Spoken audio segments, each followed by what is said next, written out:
नमस्कार, जनपक्ष में आपका स्वागत है। मैं हूं प्रियदर्शन। दोस्तों, बहुत अच्छी कविताओं को, अपनी पसंदीदा कविताओं को आपसे साझा करने की मेरी कोशिश जैसे एक लंबी कविता की तरफ बढ़ती जा रही है। जैसे जैसे मुझे लगता है कि अब अंत होने को है, तब कुछ नए सितारे मेरी राह रोक लेते हैं।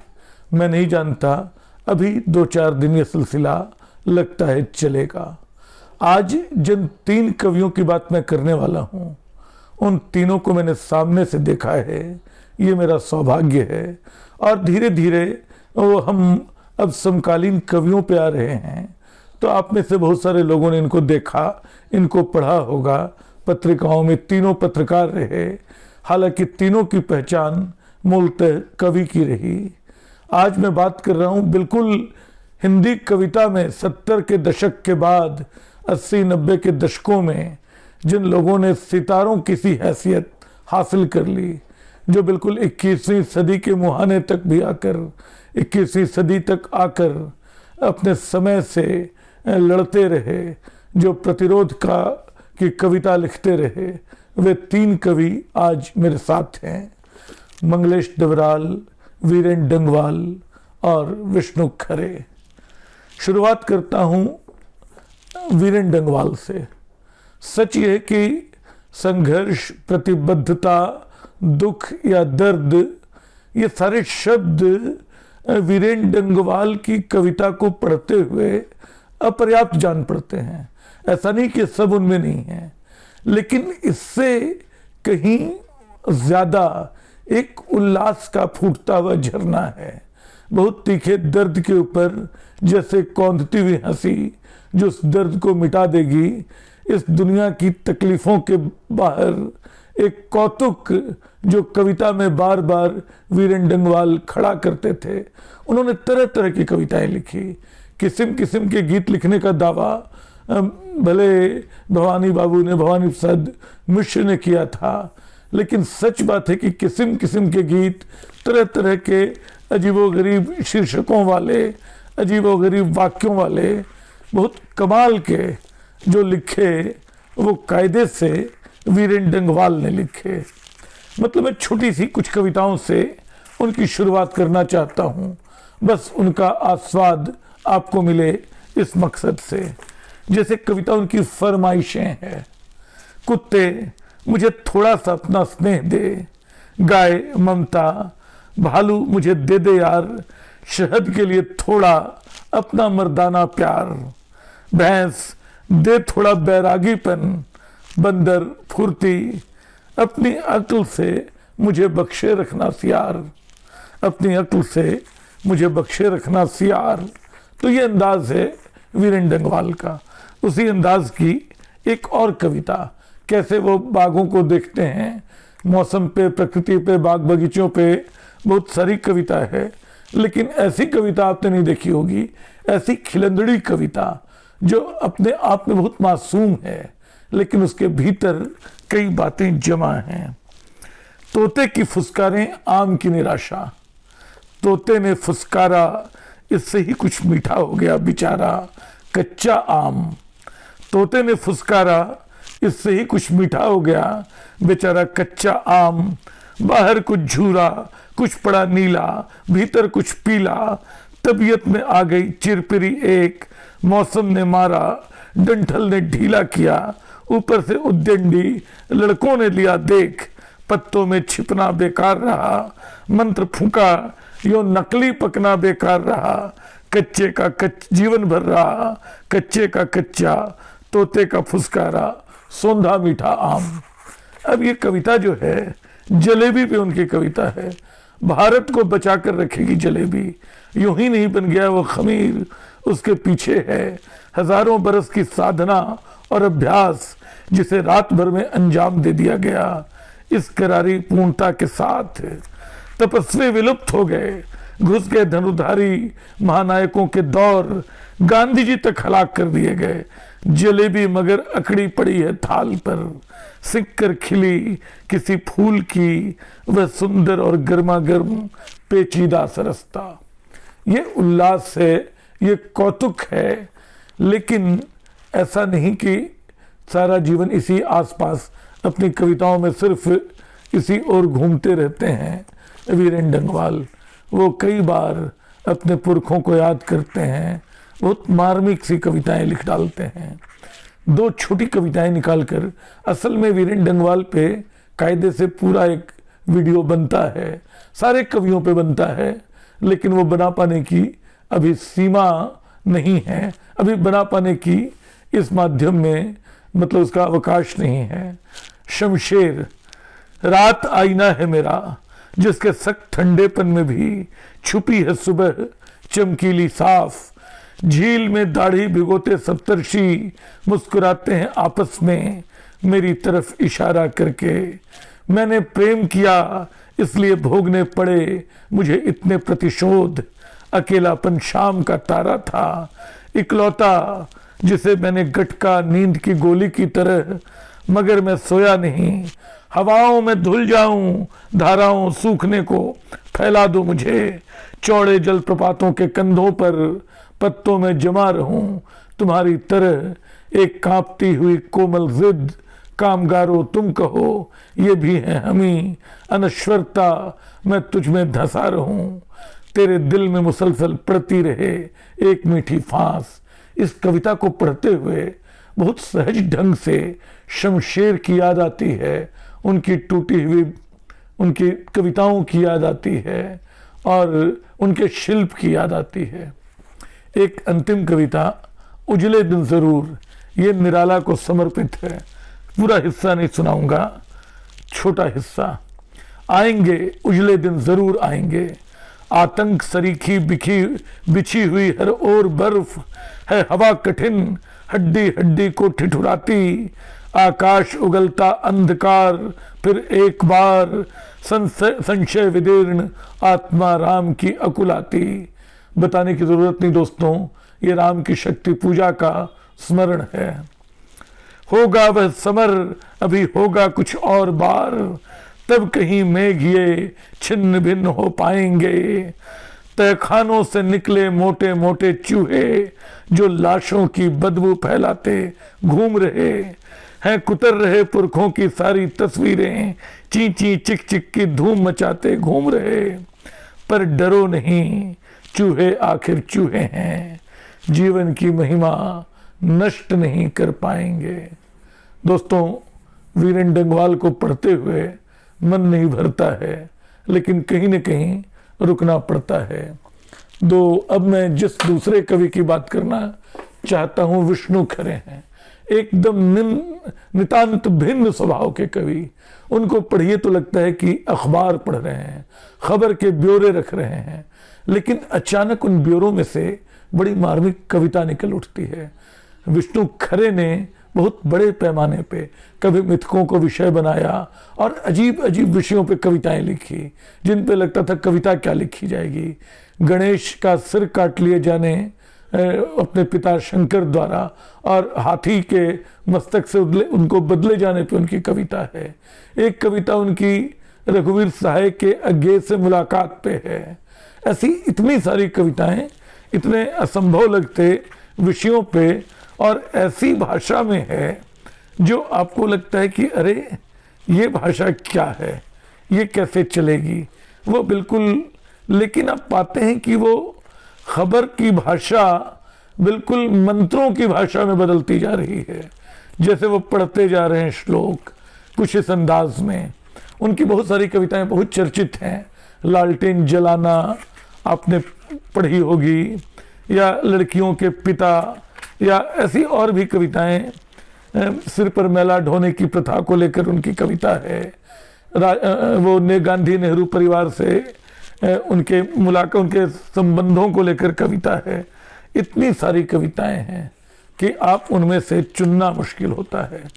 बस उनकी एक वानगी के लिए एक छोटी कविता मैंने चुनी है, जिनसे पता चलता है वो कैसे चीजों को देख लेते थे। ये कविता है एक कम।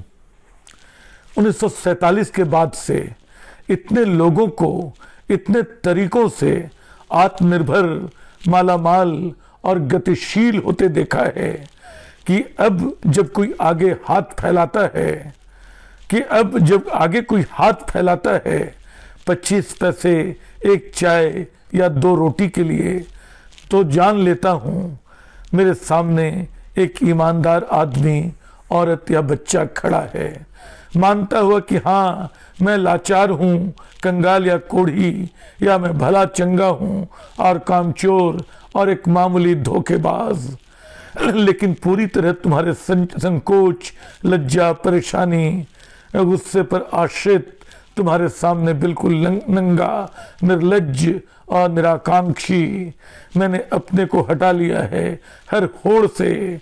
मैं तुम्हारा प्रतिद्वंदी, विरोधी या हिस्सेदार नहीं। मुझे कुछ देकर या न देकर भी तुम कम से कम एक आदमी से निश्चिंत रह सकते हो। तो ये कविता है, एक कविता जो मैं सुनाना चाहता हूँ। ऐसी इतनी सारी कविताएं सुनाना चाहता हूँ, लेकिन जो दूसरी कविता है प्रक्षिप्त, ये कविता शंबूक वध पे है, और वाल्मीकि की जाति भी शंबूक की जाति थी।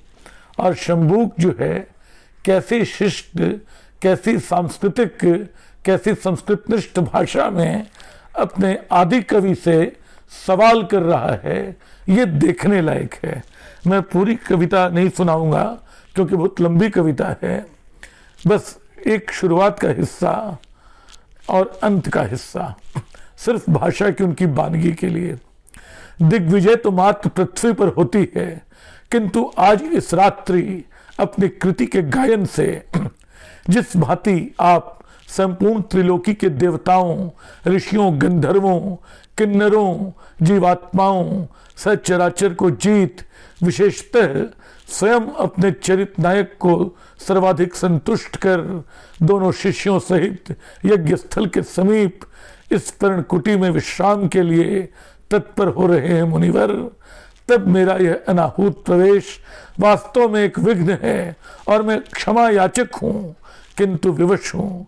लगता है अपराध मेरा स्वभाव बन चुका है और कदाचित यह भी मेरा दुस्साहस माना जाए कि मैं भले ही दृष्टि से ओझल, किंतु सभाद्वार के समीप तक चला आया था अपने पिछले अपकृत्य का वृत्तांत सुनने के लिए, जो बहुत दूर तक प्रामाणिक है। यथा तथ्य है कि काव्य नायक के प्रश्न के उत्तर में अपना वर्ण घोषित किया था मैं मात्र सत्य कहना चाहता था, क्योंकि अपने विषय में कथाएं गढ़कर आत्मोत्कर्ष मुझे वही कायरता और प्रवंचना लगता जिसे हमारे अपने ही कुछ भाग करने आए हैं। आप उनसे परे थे, सब जानते थे कि आप हमारे बीच के हैं। उलाहना है ये शंबूक का वाल्मीकि को, बिल्कुल आखिरी हिस्सा उसका, जो वो बताता है कि बना रहूँगा मैं आपके वृत्तांत में।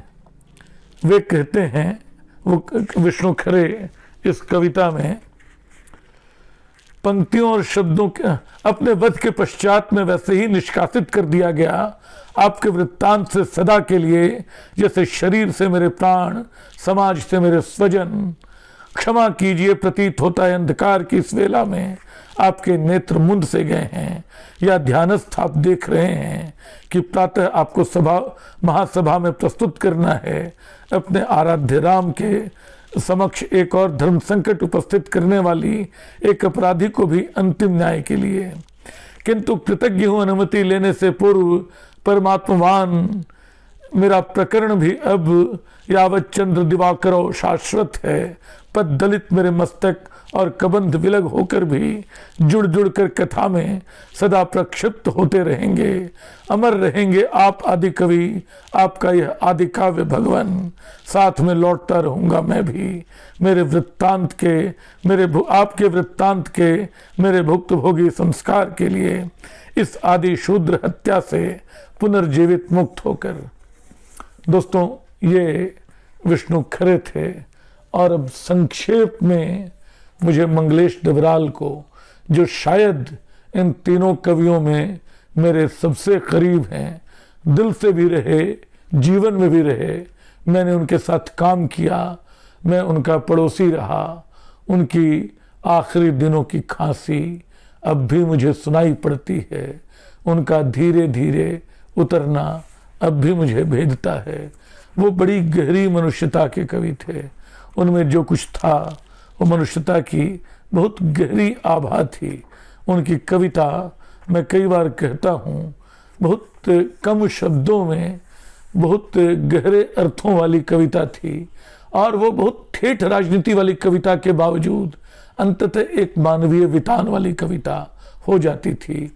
एक कविता गुजरात के मृतक का बयान, उसके कुछ हिस्से मैं चाहता हूँ, पहले भी मैं शायद थोड़ा थोड़ा मरता था, बचपन से ही धीरे धीरे जीता और मरता था, या इसको छोड़ता हूँ। इसके बाद के हिस्से, मेरी औरत मुझसे पहले ही जला दी गई, वह मुझे बचाने के लिए मेरे आगे खड़ी हो गई थी, और मेरे बच्चों को मारा जाना तो पता ही नहीं चला। वे इतने छोटे थे कि उनकी कोई चीख सुनाई भी नहीं दी। मेरे हाथों में जो हुनर था, पता नहीं उसका क्या हुआ, मेरे हाथों का भी क्या हुआ उसका पता नहीं। वे अब सिर्फ एक जले हुए ढांचे हैं, एक जली हुई देह पर चिपके हुए। उनमें जो हरकत थी वही थी उनकी कला, और मुझे इस तरह मारा गया जैसे एक साथ बहुत से दूसरे लोग मारे जा रहे हों। मेरे जीवित होने का कोई बड़ा मकसद नहीं था, लेकिन मुझे इस तरह मारा गया जैसे मुझे मारना कोई बड़ा मकसद हो। और जब मुझसे पूछा गया, कौन हो तुम, कौन हो, क्या छिपाए हो अपने भीतर, एक दुश्मन का नाम, कोई मजहब, कोई ताबीज, मैं कुछ नहीं कह पाया। मेरे भीतर कुछ नहीं था, सिर्फ एक रंगरेज, एक मिस्त्री, एक कारीगर, एक कलाकार। जब मैं अपने भीतर मरम्मत कर रहा था किसी टूटी हुई चीज की, जब मेरे भीतर दौड़ रहे थे एल्युमिनियम के तारों की साइकिल के नन्हे पहिए, तभी मुझ पर गिरी आग, एक आग, बरसे पत्थर। और जब मैंने आखिरी इबादत में अपने हाथ फैलाए, तब तक मुझे पता नहीं था बंदगी का कोई जवाब नहीं आता। 2002 की हिंसा के बाद गुजरात में जो कुछ घटा उसको बयान करती ये कविता पूरी पढ़िए। ये राजनीति नहीं है, राजनीति होते हुए भी उससे आगे जाती है।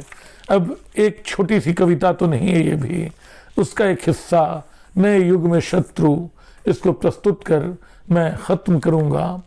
अंततः हमारा शत्रु भी एक नए युग में प्रवेश करता है, अपने जूतों, कपड़ों और मोबाइलों के साथ।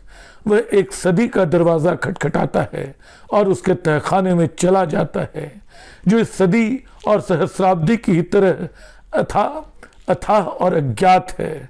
वह जीत कर आया है और जानता है कि उसकी लड़ाइयाँ बची हुई हैं। हमारा शत्रु किसी एक जगह नहीं रहता, लेकिन हम जहाँ भी जाते हैं पता चलता है वह कहीं और रह रहा है। अपनी पहचान को उसने हर जगह घुला मिला दिया है। जो लोग ऊंची जगहों में भव्य कुर्सियों पर बैठे दिखते हैं, वे शत्रु नहीं, सिर्फ उनके कारिंदे हैं जिन्हें वह भर्ती करता रहता है ताकि हम उसे खोजने की कोशिश न करें। वह अपने को कंप्यूटरों, टेलीविजनों, मोबाइलों, आईपैडों की जटिल आंतों के भीतर फैला देता है। अचानक किसी महंगी गाड़ी के भीतर उसकी छाया नजर आती है, लेकिन वहां पहुंचने पर दिखता है वह वहां नहीं है, बल्कि किसी और नई और ज्यादा महंगी गाड़ी में बैठकर चल दिया है। यह कविता भी मंगलेश जी की काव्य विशेषताओं के बारे में काफी कुछ कहने को था इन तीनों कवियों के बारे में। लेकिन इन तीनों को पढ़िए, इनको याद कीजिए और आप पाएंगे क्या बेहतर मनुष्य हो रहे हैं। शुक्रिया, धन्यवाद।